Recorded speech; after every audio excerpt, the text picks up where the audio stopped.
Whitney, meu amor, livro de Judith MacNaught, parte 15. Capítulo 31. Em resposta a uma carta enviada por Whitney, Lady Anne Gilbert chegou em Claymore 2 dias depois pela manhã para ajudar nos preparativos do casamento, e uma instantânea amizade criou-se entre ela e a duquesa. Para Whitney, os 4 dias que haviam transcorrido desde que ela fora procurar Clayton haviam sido de pura alegria e muita correria. Como a mãe de Clayton previra, todas as modistas que haviam sido consultadas concordaram em fazer as entregas no prazo de 8 semanas, apesar de já estarem sobrecarregadas de trabalho, confeccionando roupas para a próxima estação. O restante dos preparativos estava sendo encaminhado e tudo corria bem. No 5º dia, um criado procurou Whitney e disse-lhe que o duque desejava vê-la em seu escritório imediatamente. Tentando livrar-se da apreensão que sentiu, ela foi até lá. No corredor, passou por um homem de ar distinto que carregava uma grande caixa longa sob o braço e que a cumprimentou com um gesto de cabeça. Entrando no escritório e fechando a porta, ela fez uma rápida reverência, típica de criada, e perguntou: "Mandou-me chamar, senhor?" Clayton, de pé atrás da escrivaninha, olhou-a em silêncio, uma expressão sombria no rosto. "Aconteceu alguma coisa?" Whitney gaguejou, assustada. "Não. Venha cá." Ele respondeu em tom gentil, mas grave. "Clayton, o que foi?" Ele abraçou-a com força quando ela se aproximou. "Nada. Senti sua falta, só isso." Explicou. Com um braço ao redor da cintura dela, estendeu o outro e pegou uma caixinha de cima da escrivaninha. "Pensei numa esmeralda, mas seus olhos a ofuscariam. Então, escolhi isso." Abriu a caixinha com a mão livre e um esplêndido brilhante cintilou a luz que entrava pela janela. "Nunca vi nada tão..." Whitney murmurou e calou-se, com um nó de emoção na garganta e lágrimas nos olhos. Tomando-lhe a mão, ele colocou o anel no dedo anular. Whitney ergueu-a, admirando a pedra e pensando que ali estava a primeira prova tangível de que ela pertencia a Clayton. O mundo todo veria o anel em seu dedo e saberia: ela não era mais simplesmente Whitney Stone, filha de Martin, sobrinha de Edward e Anne Gilbert, mas a noiva do Duque de Claymore. Queria dizer que achara o anel maravilhoso, que ficara muito feliz, mas tudo o que conseguiu dizer foi: "Eu te amo." Então começou a chorar, escondendo o rosto no peito de Clayton. "Eu sei que está feliz, minha pequena," ele murmurou, partilhando da mesma emoção. Por fim, Whitney levantou a cabeça e, sorrindo, ergueu a mão contra a luz para admirar o esplendor da magnífica pedra. "É a joia mais linda que eu já vi. Eu te amo," repetiu. Clayton beijou-a, mas quando o desejo o percorreu, interrompeu-se. Havia um limite para o estímulo que ele podia suportar sem se descontrolar, pois não havia nada que quisesse mais do que amar Whitney outra vez, completamente. "Minha senhora, espero que não desate em lágrimas sempre que eu lhe der joias. Ou então teremos de providenciar lençóis em vez de lenços quando eu lhe der algumas que pertenceram a uma de minhas avós." "Este anel foi de uma delas?" "Não. Nenhuma duquesa de Claymore recebeu um anel de noivado que já tenha pertencido a outra. É uma tradição. A aliança que você usará, porém, faz parte da herança da família." "Os Westmoreland têm mais tradições?" Não resistindo ao impulso, Clayton apertou-a nos braços, beijando-a com paixão. "Podemos criar alguma," sugeriu.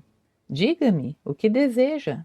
"Ah, eu amo você," ela murmurou. "Sei que me ama, tolinha. E sei também que me deseja, mas não quer admitir. Minha tia e algumas costureiras estão me esperando no salão de costura," ela informou, saindo dos braços dele. "É só isso, meu senhor?" Perguntou com um sorriso, fazendo outra reverência. Por enquanto é só. Ele respondeu gravemente, entrando na brincadeira. Mas quando ela se virou, ele deu-lhe um afetuoso tapa no traseiro. Whitney hesitou. Olhando por cima dos ombros com uma expressão severa e agitada, ela o advertiu. Se eu fosse você, não esqueceria o que aconteceu depois do que fez comigo na festa dos Rutherford. Na casa de Archibald? Ele especificou. Quando eu a acompanhei até a sua casa? Os lábios dela se contorceram para não rir, mas ela conseguiu se conter e concordou de forma altiva e serena. Precisamente. O que eu devo extrair desse comentário? Clayton brincou, tentando com sucesso manter a expressão séria. É que está me ameaçando retirar os quadros da parede? Confusa, Whitney olhou para os retratos, cujas molduras, pesadas e muito trabalhadas, estavam dispostas na parede, e depois para o rosto sorridente de Clayton. Pensei que o tivesse atingido. Você errou. É mesmo? Receio que sim. Ele confirmou seriamente. Whitney encobriu o rosto. Que provocante. Sem dúvida alguma. Ele concordou. Surpresa, Whitney virou-se e se afastou. O segundo tapa a atingiu na altura dos quadris, ainda com mais força do que o primeiro. Embora tenha conseguido adotar uma expressão de desaprovação, ela não conseguiu sufocar a risada. Naquela noite, após o jantar, foram todos para o salão de visitas. A duquesa e Anne, sentadas num sofá, conversavam enquanto Stephen contava histórias divertidas sobre as travessuras de Clayton na infância, fazendo Whitney rir e o irmão franzir a testa aborrecido. Uma vez, aos 12 anos, Clayton desapareceu logo de manhã. O jovem preludiou, dando início a outro relato. O papai e os criados vasculharam a propriedade toda em vão, e à tarde encontraram a camisa dele na beira do rio, num ponto onde a água é profunda e rápida. O barco de Clayton estava lá amarrado, porque nosso pai o proibira de usá-lo durante 1 mês como castigo. Castigo? Exclamou Whitney, olhando para Clayton. Por que um castigo? A despeito do aborrecimento que sentia, ele sorriu ao ver a curiosidade brilhar nos olhos verdes. Ah, só porque na noite anterior apareci para jantar vestido impropriamente, explicou. Impropriamente? O irmão repetiu em tom de censura. Não foi bem por isso. Chegou meia hora atrasado, com as botas enlameadas, roupas sujas, cheirando a suor de cavalo e com marcas de pólvora no rosto, porque você pegara uma das pistolas de duelo às escondidas e fora praticar tiro no bosque. Clayton olhou-o carrancudo, mas Whitney riu excitada. Vamos, Stephen, acabe a história do desaparecimento dele? Ela pediu. Acharam a camisa na beira do rio. Bem, julgaram que Clay morrera afogado, e todos correram para o rio, mamãe em lágrimas, desesperada, papai branco como um lençol. Então, virando a curva, aparece o rapazinho, remando a jangada mais desconjuntada que você pode imaginar. Esperavam que a coisa se desmantelasse quando ele a levasse para a margem, atravessando a correnteza, e todos prenderam a respiração. Mas ele saiu-se bem e pulou para a terra firme, com uma vara de pesca numa das mãos e uma grande quantidade de peixes amarrados na outra, olhando para o ajuntamento de gente com surpresa. Fazendo uma pausa, Stephen riu, balançando a cabeça. Aproximou-se de papai e mamãe com ar inocente, embora meio desconfiado. Prosseguiu. Mamãe desatou em lágrimas, claro. Nosso pai demorou um pouco para recuperar a voz e, quando conseguiu, começou a esbravejar. Você não sabe o que o seu futuro marido fez, Whitney? Não, não sei. O que foi que ele fez? Ergueu a mão, pedindo que papai silenciasse, e, com toda a calma do mundo, disse que não era comportamento adequado de um duque envergonhar o herdeiro do título diante de toda a criadagem. Ah, não acredito! Exclamou Whitney. E aí? O que aconteceu? Clayton riu. Papai mandou os criados embora, contou. Então socou-me as orelhas. Os três gargalharam e Stephen preparou-se para relatar mais um episódio. Foi nesse momento que o mordomo apareceu na porta do salão e anunciou em tom majestoso. Lord Edward Gilbert chegou. O tio de Whitney entrou no salão, olhando em volta meio confuso, e então sorriu. Edward! Gritou Anne, levantando-se surpresa e assustada. Imaginou que ele recebera suas cartas e que estava em Claymore para salvar Whitney de uma indesejada união com o duque, o que causaria uma situação constrangedora, pois agora tudo estava mudado. Whitney, imaginando o mesmo, ergueu-se. Tio Edward! Exclamou, apreensiva. Que bom que me reconheceram! Ele comentou secamente, olhando de uma para a outra, obviamente esperando uma manifestação mais carinhosa. Clayton levantou-se e caminhou para junto da lareira discretamente, de onde ficou assistindo à cena com um ar divertido. Edward esperou que o apresentassem à duquesa e a Stephen, mas quando Whitney e Anne continuaram imóveis e mudas, aproximou-se do duque. Bem, Claymore, vejo que o noivado aconteceu sem qualquer empecilho. Sem qualquer empecilho? Repetiu Lady Gilbert num murmúrio. Quase sem, Clayton corrigiu, ignorando os olhares espantados voltados para ele. Ótimo, aprovou Edward. Eu sabia que seria assim. Clayton, então, apresentou-o à mãe e ao irmão, e, por fim, o diplomata aproximou-se da esposa, que estava rígida. Anne, depois de meses de separação, surpreende-me muito que me receba com tão pouco entusiasmo. Edward, seu cabeça oca. Ah, melhorou. Pelo menos lembrou-se do meu nome. O marido replicou meio áspero. Você sabia desse noivado desde o início? Ela acusou. Passei por momentos de tensão, capazes de levar qualquer um à loucura. Você e Clayton comunicaram-se o tempo todo, não é? Não sei qual de vocês dois eu gostaria mais de matar. Precisa que alguém vá buscar os seus sais, querida? Não, eu preciso é de uma explicação. Que explicação? O marido indagou, confuso. Quero saber por que não respondeu às minhas cartas. Por que não me disse que sabia do noivado? Por que não me aconselhou sobre o que fazer? Eu só recebi uma carta. Ele se defendeu um tanto agastado. Você me contava que Claymore estava residindo perto da propriedade de Stone, e não vejo por que precisaria dos meus conselhos, quando tudo o que precisava fazer era servir de acompanhante para esses dois jovens que qualquer um pode ver foram feitos um para o outro. E não contei que sabia do noivado porque não sabia até 1 mês e meio atrás, quando recebi uma carta de Claymore na Espanha. Lady Gilbert, porém, recusava-se a ser facilmente apaziguada. Eles não pareciam feitos um para o outro, não. Explodiu. É claro que sim, afirmou Edward. E que restrição você podia fazer à união de Whitney com o Duque de Claymore? De repente, ele entendeu e sorriu. Estava preocupada com a reputação dele, não é? Meu Deus, minha senhora, nunca ouviu o ditado que diz que os maiores mulherengos são os melhores maridos? Ah, obrigado, Edward. Clayton agradeceu em tom de ironia. Lord Gilbert lançou um olhar espantado para Stephen, que tentava conter um ataque de riso. Então, voltou-se novamente para Anne.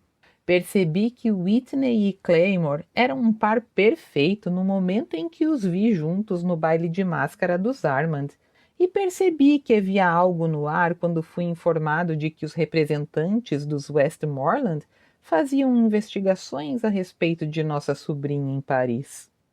Então, quando Martin mandou que Whitney voltasse para a Inglaterra, achei que ele ia estragar tudo.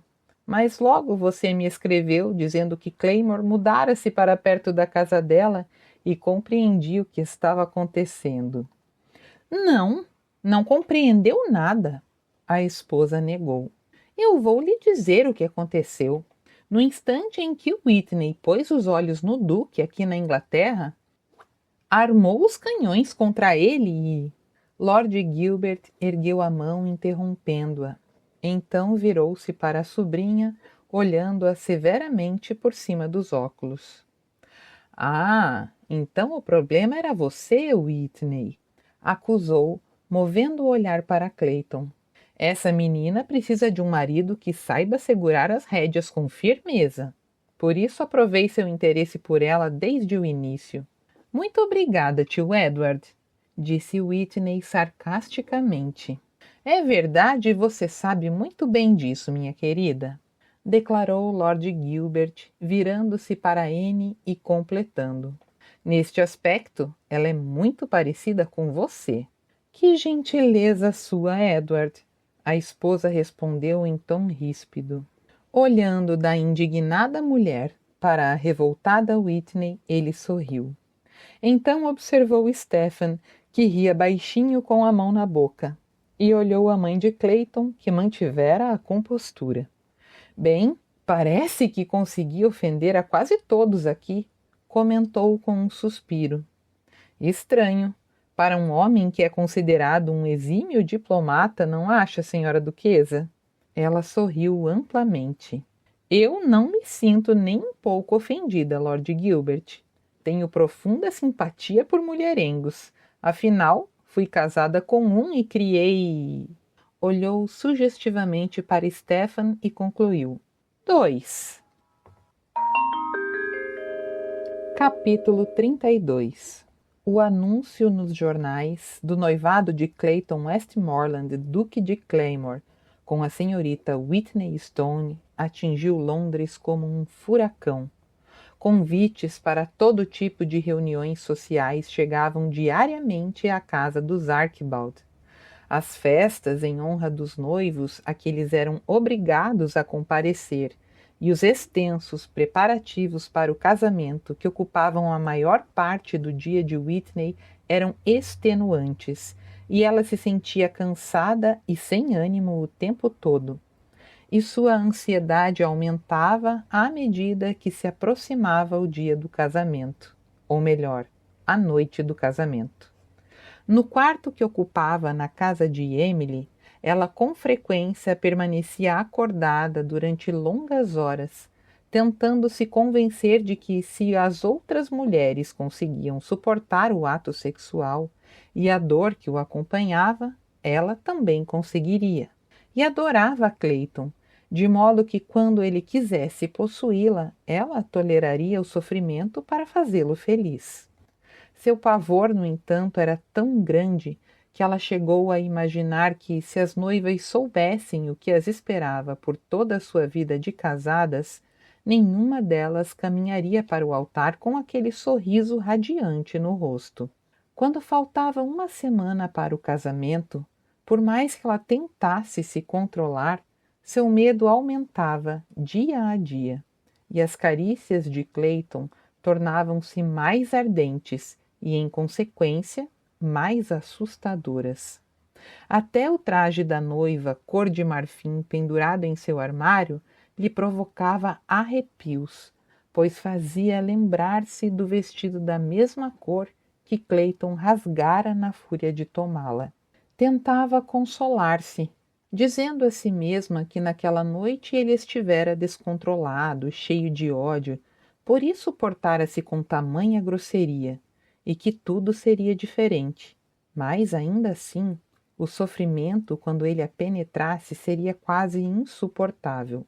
Começou a observar discretamente a reação de Emily quando Michael perguntava-lhe se ela queria recolher-se. A amiga não parecia nem um pouco amedrontada ao segui-lo para o quarto. Tia Anne também. Nunca dera desculpas quando tio Edward sugeria que fossem dormir. Seria ela a única a temer a dor do ato conjugal? Para piorar a situação, ela começara a ter pesadelos nos quais a noite horrível em que perdera a virgindade repetia-se sem cessar. Faltando 5 dias para o casamento, ela estava exausta demais para ir a um baile oferecido por um dos amigos de Clayton, e no dia seguinte precisou enviar um bilhete a ele pedindo desculpas por não poder comparecer a um chá na casa dos Rutherford. Clayton, que se transferira para a casa na rua Upper Brook, em Londres, para ficar perto de Whitney nos dias em que precediam o casamento, leu o bilhete preocupado. Após um momento de reflexão, decidiu ir à casa dos Archibald e, ao chegar, foi informado que a senhorita Stone estava no salão de visitas e de que Lord Michael e Lady Emily passavam o dia fora. Na porta do salão, parou para olhá-la. Ela estava à escrivaninha, provavelmente escrevendo uma nota de agradecimento por algum presente recebido naquele dia. Prendera os cabelos volumosos em cachos entremeados por fitinhas de cetim verde. O sol, entrando pela janela a seu lado, envolvia-a numa aura de luz, dando-lhe uma aparência de extrema fragilidade. O que está acontecendo? Ele perguntou, entrando no salão e fechando a porta dupla. Foi até Whitney, pegou-a pela mão e conduziu-a a um sofá. Pretende deixar-me isolado até o momento de caminhar para o altar em minha direção? Ela largou-se no sofá. Sinto muito não poder ir à festa dos Rutherford. Desculpou-se com um leve sorriso. É que estou tão ocupada que eu mesma me sinto isolada às vezes. Descansou a cabeça no ombro dele, suspirando. Senti muito sua falta ontem à noite. Mas você divertiu-se no baile? Clayton ergueu o queixo. Não, porque você não estava lá, respondeu aproximando-se de sua boca. Vamos? Mostre-me como sentiu minha falta. Whitney sentiu o cansaço e a tensão que experimentava desaparecerem, consumidos pelo calor dos beijos dele e num torpor sensual. Percebeu que Clayton deitara-se no sofá, levando-a consigo. Não protestou, dominada por uma onda de sensações que a deixavam lânguida. Não me canso de te acariciar, ele murmurou contra os lábios entreabertos. Nunca me cansarei. Beijou-a no pescoço enquanto desabotoava a frente do vestido e a puxava a camisa íntima para baixo. Deslizou a boca lentamente pelos seios expostos, fazendo-a estremecer. Clayton, os criados! Ela gemeu. Eles morrem de medo de mim, Clayton afirmou. Não entrariam aqui nem para apagar um incêndio. Com a língua, tocou um dos mamilos rosados e Whitney empurrou-o enquanto tentava escorregar para fora do sofá. Não, por favor, ela implorou, conseguindo levantar-se, já abotoando o corpete desajeitadamente. Clayton tentou segurá-la, mas ela esquivou-se.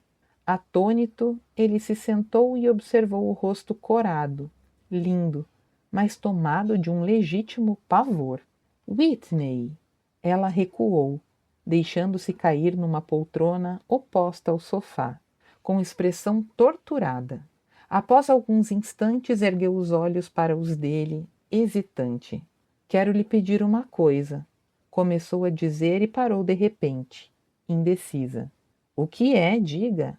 É algo embaraçoso, sobre nosso casamento, sobre a noite de núpcias. Continue, Whitney, vamos? Ele incentivou-a quando ela se calou, baixando os olhos. O que deseja me pedir? Promete que não vai ficar zangado? Tem minha palavra. Ele assegurou em tom calmo. Procure entender. Tento me sentir feliz com o nosso casamento, mas eu não consigo. Fico pensando no que vai acontecer à noite. Outras noivas não têm medo, porque não sabem o que vão ter que suportar, mas eu sei. Tornou a calar-se, rubra de vergonha. O que vai me pedir, Whitney? Ele indagou, mas já sabia a resposta. Pensei que que você podia esperar um pouco, isto é, que não quisesse fazer aquilo na primeira noite. Ela cobriu o rosto com as mãos, dominada pelo constrangimento. Por menos informações que tivesse sobre certas coisas, sabia muito bem que as esposas não faziam aquela espécie de pedido ao marido, que o casamento tinha de ser consumado na primeira noite. E já fora muito pior. Nos tempos antigos, algumas pessoas ficavam no quarto dos recém-casados para assistir ao primeiro ato sexual, para certificar-se de que a noiva era virgem. Mas certos costumes continuavam, e nenhum noivo aceitaria não possuir a noiva na noite do casamento. Tem certeza de que é isso que deseja? Clayton lhe perguntou após um longo silêncio. Tenho sim, afirmou Whitney, tirando as mãos do rosto, mas mantendo os olhos abaixados. E se eu me recusar a atendê-la? Ela engoliu em seco. Então, eu me submeterei à sua vontade. Você se submeterá? Ele repetiu, perplexo e um pouco irritado. Era incrível que depois de quase 8 semanas de convívio, beijos e carícias ardentes, Whitney ainda considerasse a união de seus corpos como uma punição a que ela devia submeter-se. Sempre ia para seus braços com prazer, retribuía seus beijos com fervor, pressionava o corpo contra o dele, como se mal pudesse esperar para lhe pertencer. O que ela imaginava que ele faria em sua noite de núpcias? Que se transformaria num animal enlouquecido, lhe rasgando as roupas, tomando-a novamente à força? Você tem medo de mim, meu bem? Perguntou baixinho. Os olhos verdes ergueram-se para os dele com expressão de espanto.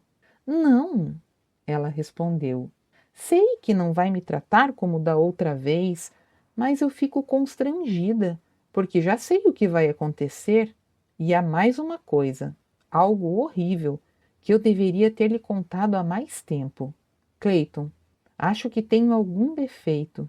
O que você fez comigo naquela noite provocou uma dor quase insuportável. Talvez as outras mulheres não sentem tanta dor ou...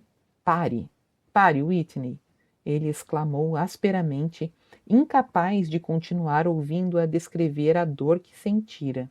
Com um suspiro, reconheceu que devia aceitar aquilo como um castigo por sua crueldade naquela noite. E levando em conta o mal que fizera a Whitney, achou que era um preço baixo a pagar. Está bem, vou esperar sob 2 condições. A primeira é que depois da noite de núpcias, a escolha do momento será minha. Ela moveu a cabeça tão depressa concordando que ele quase sorriu. Aceito. Qual é a segunda? Que nos dias que faltam para o nosso casamento, você vai refletir sobre o que eu vou lhe dizer agora. O que aconteceu naquela noite foi um ato selvagem da minha parte. Não foi um ato de amor, mas era vingança, era egoísmo. Whitney ouvia, mas as palavras dele faziam pouca diferença.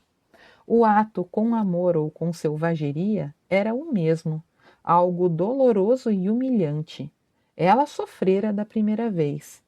Sofreria sempre que Clayton quisesse satisfazer seus desejos de homem. Venha cá, ele chamou-a, arrancando-a dos pensamentos sombrios. Vou explicar melhor com uma pequena demonstração. Embora apreensiva, ela voltou para o sofá. Clayton ergueu-lhe o queixo e beijou-a com ternura. Ela demorou mais para reagir do que das outras vezes, mas quando isso aconteceu, retribuiu o beijo com imenso carinho. Lembra-se da primeira vez que eu a beijei na sacada da casa da Lady Eubank? Ele perguntou. Eu estava punindo você por tentar me usar para deixar Sevarin com ciúme. Eu me lembro, ela respondeu com um sorriso. Eu lhe dei um tapa no rosto. Tem vontade de me dar um tapa agora? O beijo que trocamos há pouco provocou os mesmos sentimentos que aquele? Não.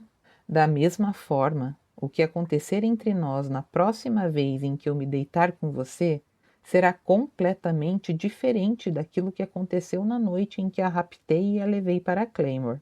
Obrigada, disse ela. Estava aliviada, não porque acreditava que tudo seria diferente, mas porque conseguira adiar algo que, por costume, teria de acontecer na noite de núpcias. Capítulo 33.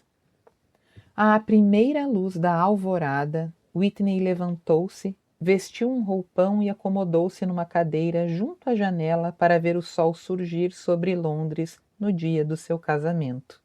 Ouviu quando começaram os movimentos na casa, criados andando pelos corredores, ruídos vindos de baixo. O casamento religioso seria às 3 horas e parecia que se escoaria numa eternidade até aquele momento. Na parte da manhã, as horas arrastaram-se, mas após o meio-dia começaram a voar. Pessoas entravam e saíam de seu quarto, enquanto tia Anne, sentada na cama, observava Clarissa escovar as longas mechas dos cabelos de Whitney até fazê-las brilhar. Em dado instante, Emily entrou, enrolada num roupão, pronta para colocar seu vestido. Olá! Whitney cumprimentou-as em tom alegre, mas não disse mais nada. Nervosa ou apenas sem vontade de falar? Emily brincou. Nenhum dos dois. Só estou feliz. Nem um pouquinho nervosa? Indagou Elizabeth, piscando de modo cúmplice para Emily e Anne.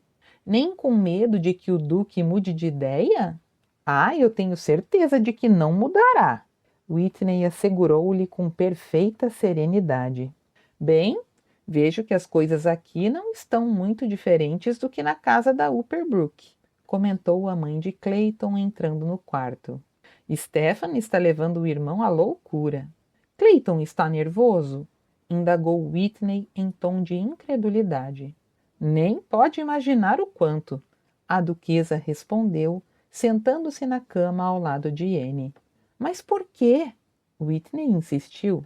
Por diversas razões, todas ligadas a Stephen, direta ou indiretamente.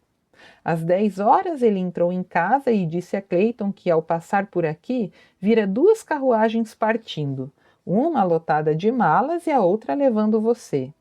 Clayton já descia a escada correndo para mandar preparar uma carruagem quando Stephen disse que era brincadeira. Whitney riu imaginando a cena.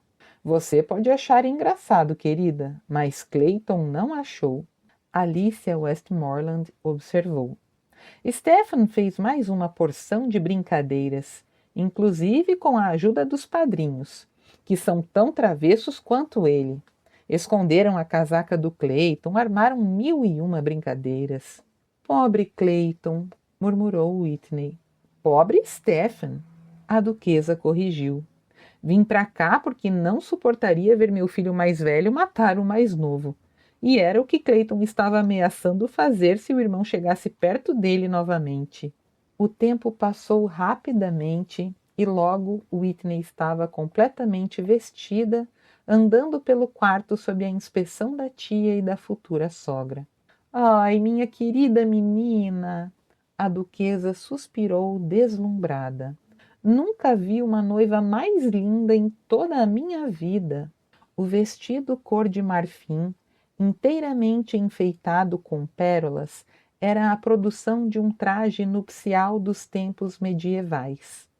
O corpete justo, com decote quadrado, cingia o busto cheio e um cinto de ouro, brilhantes e pérolas rodeava a cintura fina, as pontas pendendo na frente quase até a barra.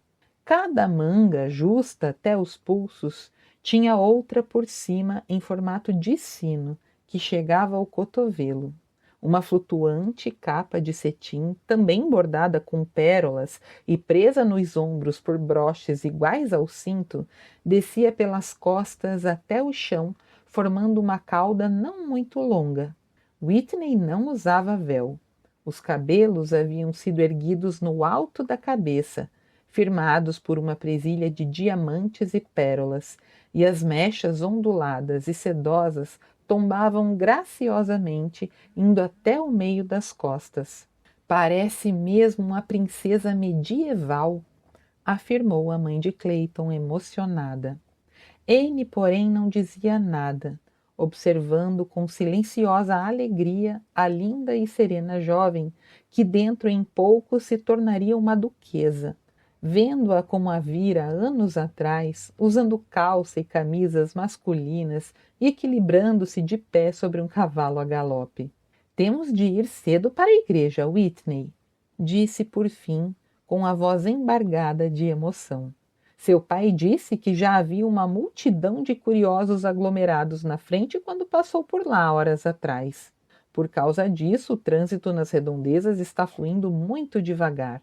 De fato, a carruagem que levava Whitney, Martin e Anne parou completamente a 4 quarteirões de distância da catedral, presa entre outros veículos e transeuntes que se dirigiam para o local. Era como se toda Londres houvesse saído às ruas para ver o que pudesse do casamento. Numa grande sala, na lateral da igreja, 12 cavalheiros, padrinhos do noivo, olharam esperançosos para Stephen quando ele entrou vindo da rua e caminhou direto para Clayton, que se encostara em uma mesa, o rosto refletindo o tormento que lhe ia no íntimo, pois a cada minuto que passava parecia mais evidente que Whitney o abandonaria no altar. Não dá para acreditar na confusão que há lá fora, Stephen comentou. As ruas estão cheias de pedestres e os cavalos e carruagens não podem se mover. Clayton se endireitou abruptamente. Vá procurar McRae. Ele está em algum canto da igreja. Lhe diga que quero meu coche esperando diante dessa porta. Instruiu, apontando para a porta por onde Stephen entrara. Se Whitney não chegar em 5 minutos, irei atrás dela. Clayton, calma! O irmão pediu. Isso não vai adiantar nada. Vamos lá fora e você vai entender por que a noiva está atrasada. Com largas passadas, Clayton seguiu até a porta que se abria para uma praça ao lado da igreja. As ruas fervilhavam de gente. Havia veículos parados por todos os lados. Demônios, o que está acontecendo? Ele perguntou irritado. Um duque está se casando, respondeu Stephen, sorrindo calmamente. E com uma moça que não é de família nobre, nem tem imensa fortuna. Parece que o seu vai ser o casamento do século, um conto de fadas, e o povo quer estar aqui para ver. E quem foi que os convidou? Perguntou Clayton, imaginando até que ponto Whitney o levaria. Uma vez que não somos donos da igreja, o povo sem dúvida pensa que tem o direito de estar aqui. De qualquer maneira, não há mais um lugar sequer vago. Até as galerias estão lotadas. Senhor Duque? Uma voz masculina serena os interrompeu. Clayton, Stephen e os outros 12 amigos viraram-se para a porta interna de onde viera a voz e viram o arcebispo já todo paramentado. A noiva chegou. O sacerdote anunciou com um leve sorriso. 20.000 velas brancas iluminavam a catedral. O órgão emitiu um som majestoso e a música elevou-se triunfal, ecoando por todo o templo, subindo para o teto abobadado. Whitney observou as 12 damas de honra desfilarem pelo corredor, uma a uma. Therese Duville, uma das madrinhas, ajeitou a cauda do vestido, então virou-se para Whitney com um sorriso. Tenho um recado de Nick para você, ela disse. É o seguinte, bon voyage, chérie, mais uma vez. A pungente mensagem emocionou Whitney, e foi através de um véu de lágrimas que ela viu a amiga francesa adentrar o corredor rumo ao altar. Em seguida foi a vez de Emily e a outra madrinha, que caminhou muito ereta, envolta numa nuvem de seda verde maçã. Sozinha com o pai, com quem trocara apenas algumas palavras educadas desde que ele chegara a Londres 2 dias antes, Whitney virou-se para ele, vendo-o muito compenetrado. — Está nervoso, papai? — perguntou suavemente. Por que estaria? Não há motivo. Ele respondeu em tom estranhamente rouco. Vou andar por essa igreja levando pelo braço a mulher mais linda de toda a Inglaterra. Encarou-a e Whitney viu lágrimas em seus olhos. Então prosseguiu. Sei que não vai acreditar, mas eu nunca teria concedido sua mão ao Duque se não soubesse que ele é o homem certo para você, filha. Quando ele foi falar comigo, vi que vocês dois eram feitos da mesma argila. Também quero que saiba que só falamos em dinheiro depois que concordei com o noivado. Whitney beijou-o no rosto, prendendo as lágrimas que ameaçavam rolar por suas faces. Obrigada por me dizer isso, papai, murmurou. Eu amo Clayton e amo o senhor também. A música do órgão parou e, após uma breve pausa, recomeçou, dando sinal para a entrada da noiva. Whitney apoiou seu braço no do pai e os dois começaram a avançar pelo corredor da catedral superlotada. Clayton imaginava como ela ficaria linda vestida de noiva, mas o que viu quase lhe tirou o fôlego. Cheio de orgulho, observou a maravilhosa criatura caminhar para ele, pensando que nenhuma noiva jamais fora tão esplêndida. Ela caminhava de cabeça erguida, os olhos fixos nele, demonstrando a todas as pessoas ali reunidas que estava orgulhosa e feliz. Era uma rainha serena, majestosa e linda. Ai, meu Deus! Ele murmurou reverente. Adiantou-se para recebê-la. Magnífico em seu traje de veludo púrpura, tomou-a pela mão e, sorrindo, disse baixinho: Oi, meu amor.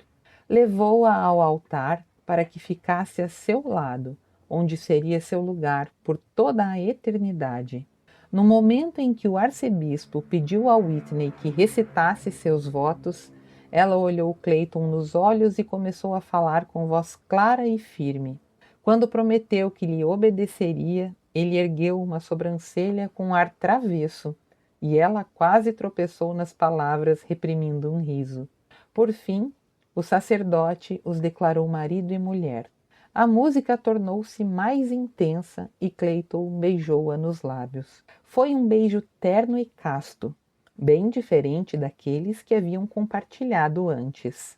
Os beijos desavergonhados ficam para depois, minha senhora. O duque cochichou no ouvido da sua duquesa. Foi por isso que os dois desceram os degraus, olhando um para o outro e rindo, quebrando o protocolo.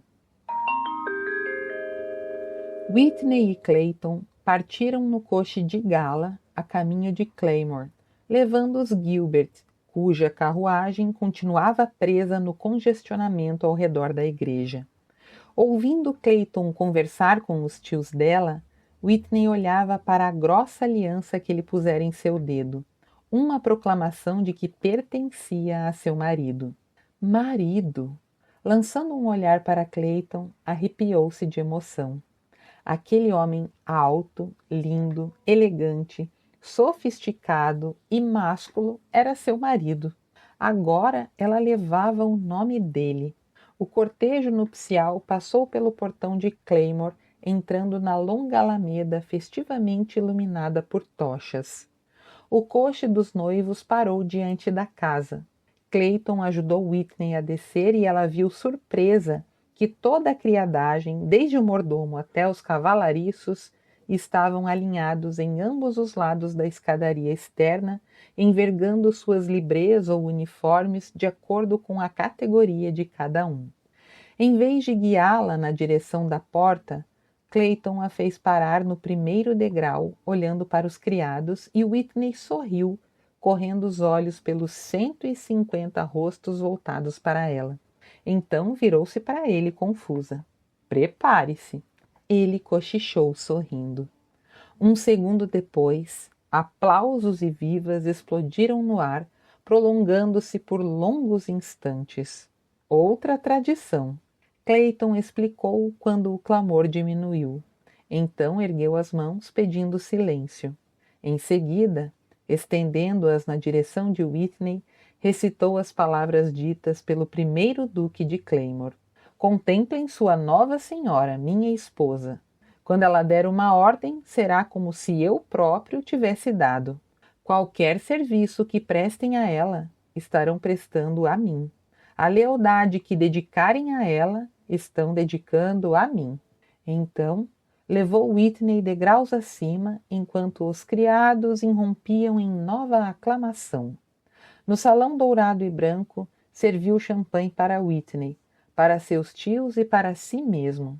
Stephanie e a duquesa chegaram naquele momento, e ele encheu mais 2 taças.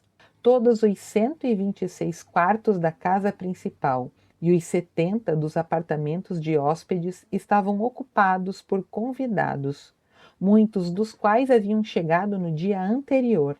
Lá fora, o ruído de carruagens aproximando-se era incessante, sinal que os amigos e parentes hospedados ali estavam retornando da igreja. Quer descansar um pouco, meu amor? Perguntou Clayton. Ela olhou para o relógio antigo perto da porta. Eram 7 horas e a festa teria início às 8 horas. Havia tempo para um breve repouso. Quero sim, obrigada. Os 2 subiram a escada, levando as taças de champanhe. Chegando à suíte que Whitney ocuparia dali por diante, vizinha à de Clayton, ele abriu a porta para ela e esperou-a entrar. Quer que eu lhe mande uma garrafa inteira de champanhe, minha senhora? Brincou. Não lhe deu tempo de replicar. Curvando a cabeça, beijou-a longamente com doce ternura. Os convidados chegavam num fluxo incessante e subiam a majestosa escadaria interna, franqueada de cima a baixo por 30 criados em posição de sentido, usando a librê vinho e dourada dos Westmoreland. No salão de baile, sob um enorme lustre de cristal, Whitney e Clayton recebiam as pessoas. Parado à porta, o mordomo entoava o nome de cada um dos convidados que entravam no recinto, cercado de flores. Lady Amelia Ewbank, o homem cantarolou. Whitney olhou depressa para a porta e viu a dama entrar. Como sempre, vestida espalhafatosamente, ostentando um turbante verde e vestido de cetim vermelho. Acredito, senhora, que representei eficiente competição para Sevarin, Clayton disse com um sorriso malicioso quando a sagaz viúva aproximou-se. Ela deu uma gargalhada e então inclinou-se para ele. Você foi morar perto de Martin Stone porque queria a filha dele, certo? Comentou. Certíssimo, senhora. Eu sabia, mas levei semanas para ter certeza. Ela admitiu com outra risada escandalosa, erguendo o monóculo e olhando em volta, à procura de algum vizinho a quem pudesse atormentar. O jantar foi magnífico e começou com uma rodada de brindes iniciada por Stephen. A duquesa de Claymore. Olhando para a mãe de Clayton, Whitney ergueu a taça e sorriu-lhe afetuosamente. Acho que meu irmão referiu-se a você, meu amor. Clayton avisou. A mim? Ah! Baixou a mão depressa, tentando encobrir o erro, mas era tarde demais, pois todos já estavam rindo. Quando os brindes à saúde, felicidade e longevidade dos noivos terminaram, a plateia exigiu que Clayton fizesse um discurso. Vários meses atrás, em Paris, uma adorável jovem me acusou de ser um falso duque. Ele começou, sua voz alcançando os cantos mais distantes do enorme salão, subitamente silencioso. Ela me aconselhou a ser um impostor menos pretensioso e a escolher outro título, algo mais de acordo comigo. Naquele momento, decidi que, além do meu, eu só desejava um único título, o de marido dela. Riu, pousando os olhos cinzentos no rosto de Whitney. E acreditem, foi muito mais fácil conseguir o primeiro título do que o segundo. Esperou que os risos cessassem e concluiu. E o primeiro também é muito menos valioso. Após o jantar, quando todos haviam passado para o salão de baile, a orquestra começou a tocar uma valsa, e Clayton, tomando Whitney nos braços, levou-a para o centro, girando e girando, para que todos a admirassem. Novos pares foram juntando-se a eles, e só então os dois dançaram mais devagar, mais juntos, olhando-se nos olhos. Whitney dançou a segunda música com o pai e Clayton com a mãe. Os dois continuaram dançando durante horas, com amigos e parentes, e passava muito da meia-noite quando deixaram o salão e foram andar de braços dados por entre os convidados. Era óbvio que Whitney se divertia, e Clayton não estava com pressa de tirá-la da festa. Afinal, o que podia esperar naquela noite era apenas dormir sozinho em sua cama. No entanto, por volta de 1 hora, começou a desconfiar de que os convidados esperavam que eles se retirassem, e essa impressão foi confirmada por Lord Marcus Rutherford. Se você está imaginando quando você e sua noiva poderão se recolher sem causar comentários, fique tranquilo, Duque. O amigo disse-lhe em tom baixo, e com uma risadinha acrescentou: vocês já podiam ter ido para o quarto 2 horas atrás. Clayton, então, passou um braço pelos ombros de Whitney, que conversava com a esposa de Marcus, chamando-lhe a atenção. Sinto muito por ter de acabar com seu divertimento, meu bem. Mas se não formos para o quarto agora, as pessoas começarão a falar. Vamos nos despedir dos seus tios. Pouco depois, os dois saíam discretamente do salão e tomavam o longo corredor que partia da ala oeste. Chegando à galeria que rodeava o poço da escadaria, Whitney estremeceu e, ao subir os degraus que levavam ao andar onde ficavam as suítes, teve vontade de parar e recusar-se a continuar. Clayton, por sua vez, debatia-se em outro novo dilema. Deveria levar Whitney para seus aposentos ou para os dela? Havia criados por todos os lados, e ele não queria que eles notassem sua falta de intimidade conjugal com a esposa na noite do casamento. Então, tomou uma decisão. Guiando-a com firmeza, levou Whitney para a suíte dele. Abriu a porta e entrou, mas ela não o seguiu. Paralisada de susto, ela olhou para o interior do quarto de Clayton, onde tão brutalmente tirara sua virgindade. Venha, querida, ele chamou, puxando-a para dentro e fechando a porta. Não há o que temer, nenhum louco vai te violentar. Whitney balançou a cabeça, parecendo querer apagar as memórias que tinha daquele lugar, e entrou. O duque levou até um sofá de brocado verde perto da lareira e acomodou-se na poltrona à frente, a mesma onde se sentara na fatídica noite. Ela ficou olhando para o fogo, e Clayton observou-lhe o delicado perfil, refletindo que, como não podiam dormir em aposentos separados na noite de núpcias, ele lhe cederia a cama e ficaria com o sofá. Terá de dormir aqui, minha pequena, ou seremos motivo de mexericos entre a criadagem, explicou. Eu vou dormir no sofá. Quer conversar um pouco antes de se deitar? Quero sim, ela respondeu rapidamente. E sobre o quê? Ah, qualquer coisa. O tempo esteve excelente hoje, ele comentou, sentindo-se extremamente ridículo. Não choveu, não é? E mesmo que chovesse, não faria mal. Ainda assim, seria um dia maravilhoso, Whitney declarou. Clayton gostaria que ela não o olhasse daquela maneira, pois fazia-o desejar tomá-la nos braços e... Bateram na porta da suíte e também na do lado, interrompendo seus pensamentos. Mas quem diabos... Deve ser Clarissa, disse Whitney, levantando-se e caminhando para uma porta entreaberta que imaginava ser a de comunicação entre os aposentos de Clayton e os dela. Vendo que acertara, passou para o outro lado. Clayton foi abrir a porta e deparou-se com seu criado de quarto, Armstrong, de quem se esquecera completamente. O homem entrou, como de costume, e Clayton foi fechar a porta de comunicação, rumando em seguida para o escritório que fazia parte da suíte, já completamente esquecido do criado. Examinando os livros numa das estantes, tentou descobrir o que gostaria de ler. Pelo amor de Deus! Ler na noite de núpcias era um absurdo. Depois de 8 semanas de convívio em que a paixão entre ele e Whitney mal pudera ser contida, por que precisavam esperar? Fora uma insanidade a promessa feita a ela de que não faria um amor na primeira noite. Tirava um livro de uma das prateleiras quando o criado entrou no escritório, pigarreando para chamar-lhe a atenção. Precisa da minha ajuda, Sr. Duque? Clayton virou-se abruptamente, empurrando o livro para o lugar.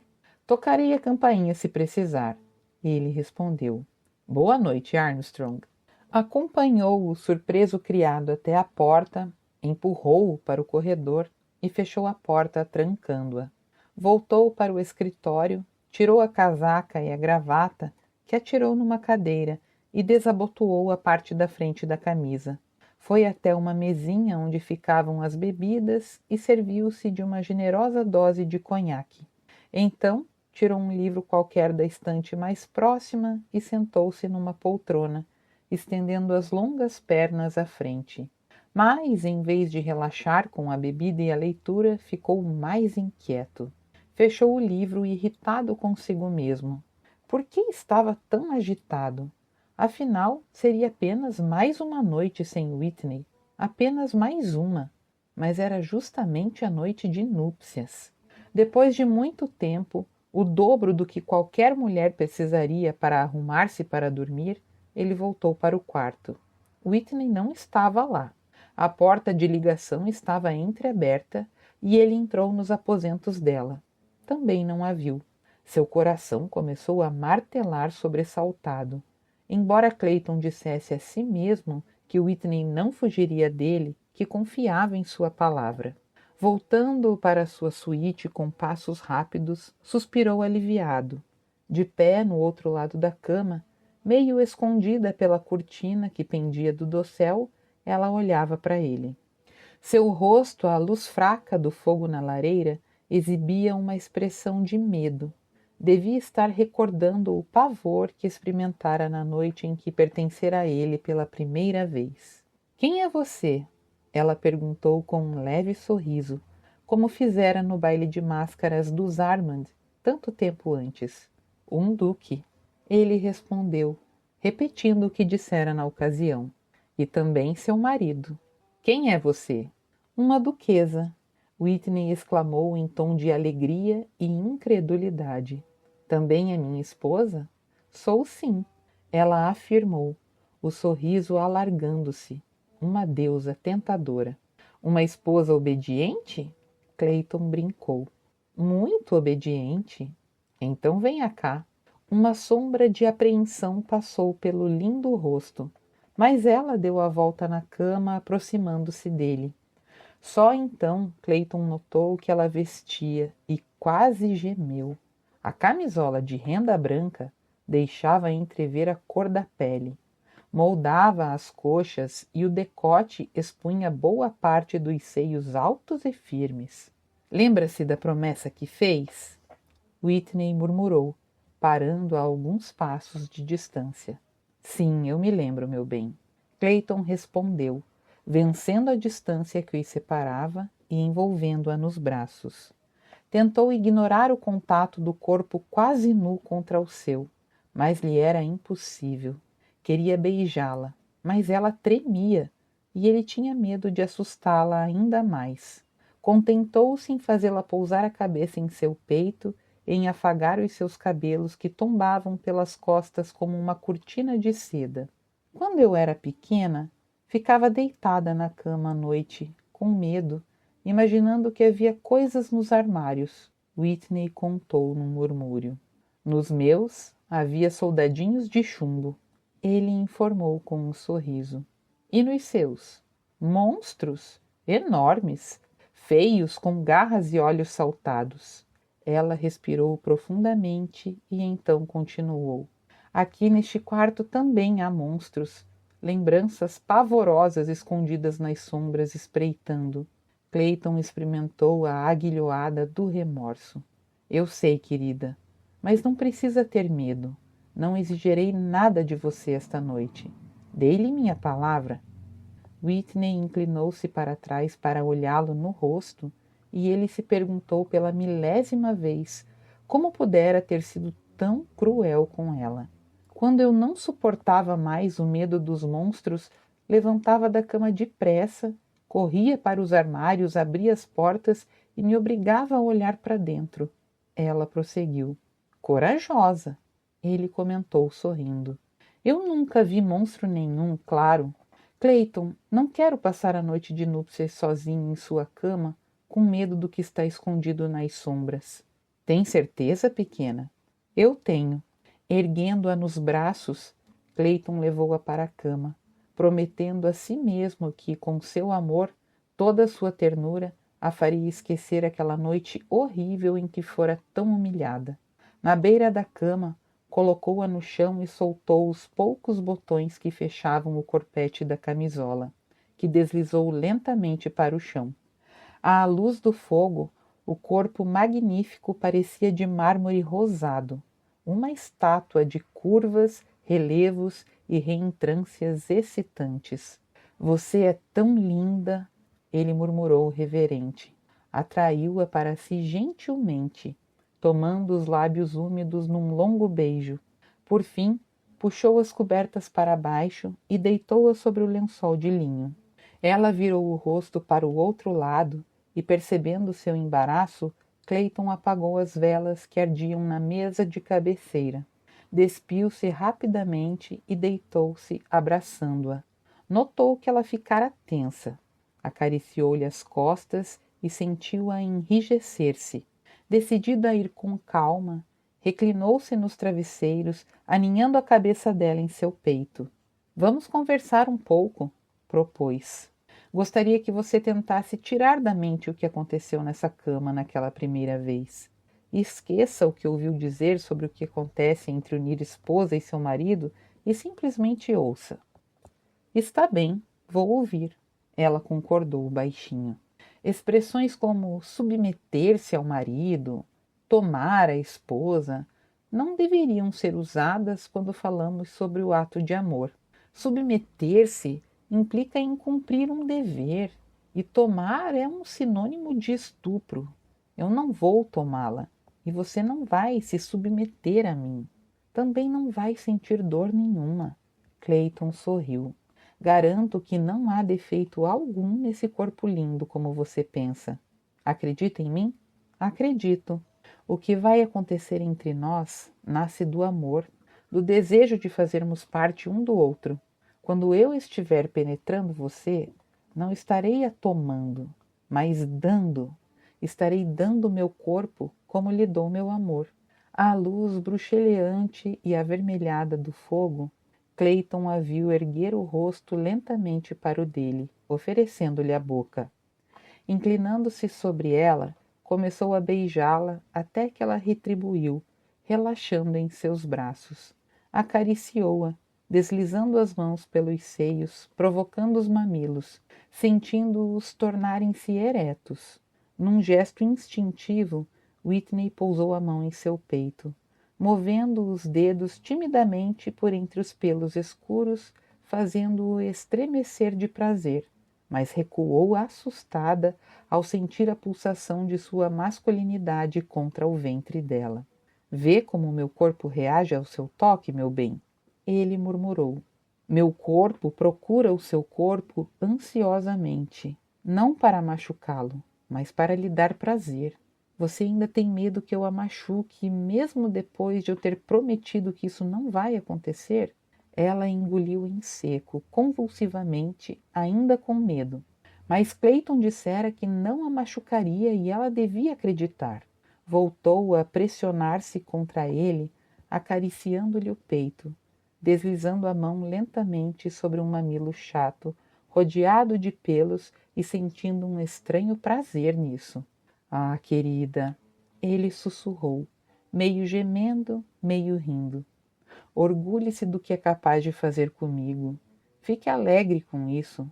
Se sentir medo ou vergonha, é porque nosso amor é algo tímido, humilhante. Abraçando-o pelo pescoço, Whitney comprimiu-se contra seu corpo e beijou-a na face, no queixo, na boca, e Clayton, ansioso, sugou-lhe os lábios, excitou-lhe a língua com a sua, acariciando-a habilidosamente, sentindo-a quente e úmida, cheia de desejo. Quando deitou-a de costas, inclinando-se sobre ela ofegante, os olhos incendiados de paixão, Whitney sentiu algo maravilhoso feito de orgulho e júbilo, uma sensação embriagadora. Eu te amo, ele murmurou de encontro aos seus lábios, e meu desejo por você chega a ser doloroso. Não tenha medo, não vou machucá-la, prometeu com imensa ternura. Eu sei que não, mas eu não me importaria que me machucasse todas as noites só para ouvi-lo dizer que fazemos parte um do outro. Clayton não disse mais nada. Apossou-se dos lábios dela num beijo devorador. Então, deslizou a boca para um seio, sugando o mamilo, a mão espalmando-se sobre a elevação macia entre as coxas. Whitney retraiu-se quando ele escorregou os dedos por entre os pelos de sua feminilidade, tocando-a num ponto que começou a latejar. Uma sensação que, apesar de deliciosa, encheu-a de medo. Não, meu bem, ele pediu roucamente, insistindo no toque excitante até que sentiu-a relaxar e ouviu-a gemer baixinho. Postou-se então sobre ela, colocando-se entre as coxas que ela abrira, vencida pelo desejo. A despeito de acreditar que não sentiria dor, como Clayton afirmara, Whitney preparou-se para sofrer quando ele começou a penetrá-la. Mas houve apenas uma sensação indescritível de prazer e felicidade à medida que ele deslizava vagarosamente para o íntimo do seu corpo. Abraçando-o, ela arqueou as costas, querendo tê-lo mais profundamente dentro de si, sentindo-se frustrada porque queria mais alguma coisa que não sabia o que era, mas pensando que tudo terminara ali. Então, Clayton começou a mover-se e ela parou de pensar. Só captava sensações que aumentavam de intensidade a cada instante. Algo palpitou dentro dela, uma espécie de tremor que foi ganhando força, expandindo-se com velocidade desenfreada, correndo por todos os nervos.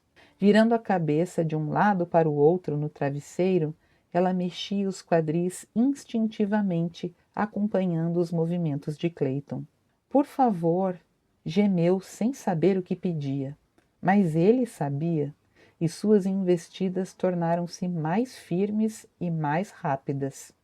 O vulcão que rugia no ventre de Whitney entrou em erupção, arrancando-lhe um grito rouco, que Clayton sufocou com um beijo antes de ele próprio alcançar o êxtase, derramando seu líquido quente dentro dela. Rolando para o lado, levou-a consigo, aninhando-a nos braços, percebendo que fora dominado por uma sensação de alegria e paz que nunca experimentara com mulher alguma. Esperava que Whitney adormecesse exausta, mas, após algum tempo, ela inclinou a cabeça para trás e ergueu os brilhantes olhos verdes para os dele. Clayton afastou uma mecha de cabelo do rosto afogueado. — Está feliz, meu amor? Perguntou. Ela sorriu, e era o sorriso de uma mulher saciada, que amava e sabia que era amada. — Estou muito feliz, respondeu com um suspiro, voltando a pousar a cabeça no braço dele. — Em que está pensando, Whitney? — Em nada. — Conte, vamos. Insistiu, erguendo o queixo de Whitney para que ela o olhasse nos olhos. Não fazia ideia do que a mulher estava pensando, mas agora que finalmente vencera todos os obstáculos, não queria que uma nova barreira se erguesse entre eles. Eu estava pensando que, se houvesse sido assim da primeira vez, eu nunca teria fugido. Ficaria e obrigaria você a se casar comigo imediatamente.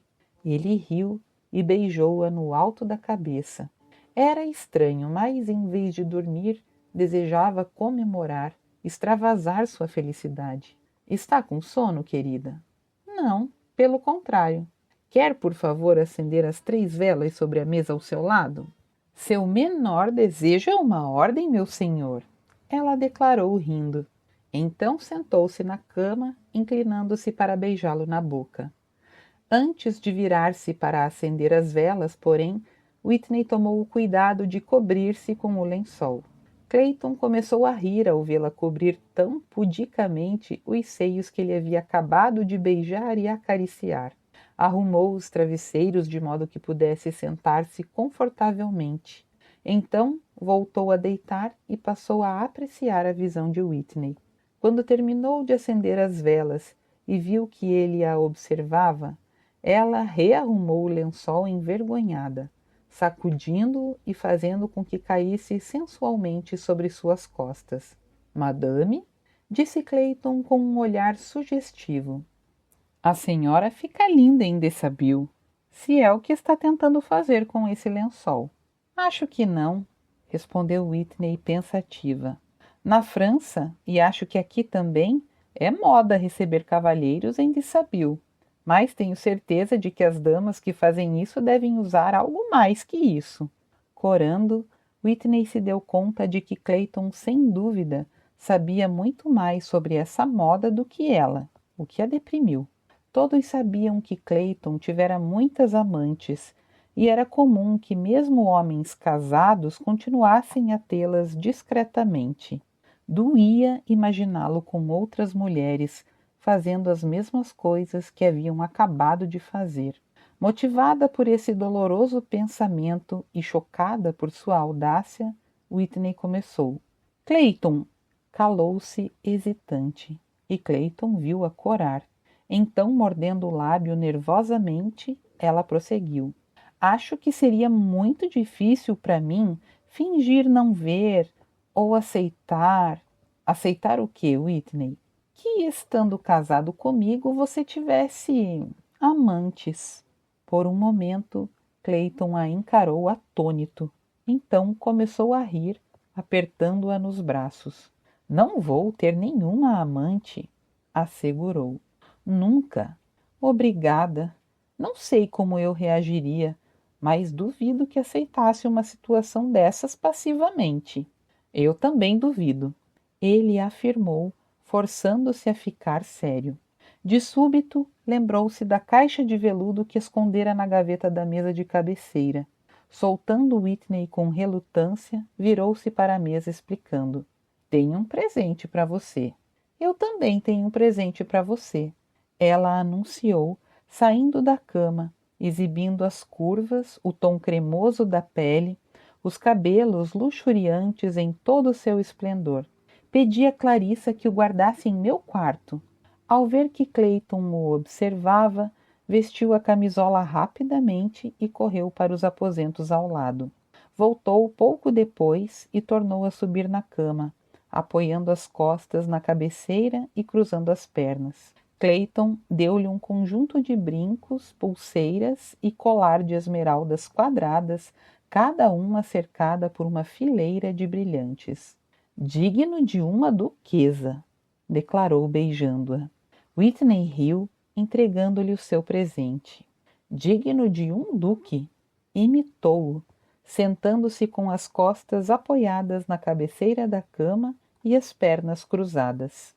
Ele abriu a caixa e então atirou a cabeça para trás com uma sonora gargalhada ao ver o monóculo de aro de ouro que ela lhe oferecera. Duques não usam monóculos para ver melhor, mas por pura afetação. Ela recitou, no tom exato que dissera as mesmas palavras no baile dos Armand. Em seguida, levou uma das mãos às costas e puxou uma caixinha de veludo. O sorriso desaparecera de seu rosto. Toda a sua expressão mudara. Ela parecia quase tímida. Olhando-a intrigado, Clayton imaginou qual seria o motivo. Ergueu a tampa da caixa. No fundo de veludo brilhava um anel com um magnífico rubi. Tirando-o, examinou-o à luz de uma vela, admirando-se com sua beleza. Foi quando viu a gravação na parte interna do aro largo. 2 palavras. A primeira dela enfatizava meu senhor. Com uma exclamação abafada, ele puxou Whitney para si, abraçando-a com força. Como eu te amo, murmurou, capturando-lhe a boca num beijo apaixonado. Ficaram abraçados durante um longo tempo.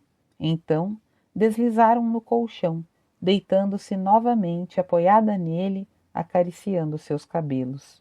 Esse gesto, somado ao contato dos seios dela comprimidos contra seu peito nu, fizeram o desejo de Clayton voltar a crescer, mas refletiu que não devia assustá-la com tanto ardor na primeira noite. Com delicadeza, a fez escorregar para o lado, beijando-a na testa. Sou muito pesada, meu senhor? Ela perguntou, sorrindo. Não, mas acho que precisa dormir um pouco, meu amor. Ele respondeu sem muita convicção. Quem disse que eu estou com sono? Ela parecia uma deusa inocente, os cabelos macios tocando suavemente seus ombros. Tem certeza? O que deseja fazer então? Ela corou e escondeu o rosto em seu ombro. Clayton riu e puxou-a sobre seu corpo excitado. Vamos fazer o que quer sem nenhum problema, concedeu com voz enrouquecida de paixão. Continua. Oi, gente! Não esquece, porque a sua curtida faz diferença. Clica aí e vem junto comigo nos próximos capítulos. Se inscreve no canal. Um abraço e até a próxima!